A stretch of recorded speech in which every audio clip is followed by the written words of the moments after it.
এই মুহূর্তে ভাইরাল নওশাদ সিদ্দিকীর একটি ইন্টারভিউ। বিজেপি নামে খ্যাত রিপাবলিক টিভিতে তিনি একটি ইন্টারভিউ দেন, আর সেখানে তিনি বলেন যে সমাজের বেশিরভাগ অপরাধ মুসলিমদের দ্বারা হয়। এই ইন্টারভিউটি ভাইরাল হতেই সোশ্যাল মিডিয়ায় এর বিরুদ্ধে ঝড় উঠেছে।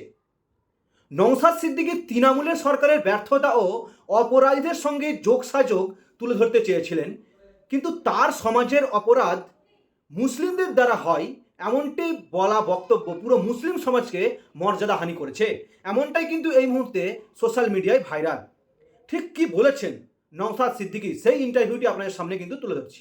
অভিজ্ঞতা আছে আর পড়াশোনা যতটুকু করেছি, দেখলাম যে সমাজে যত ধরনের অনৈতিক অপকর্ম যারা করছে তার সিংহভাগ মুসলিম সম্প্রদায়ের মানুষ।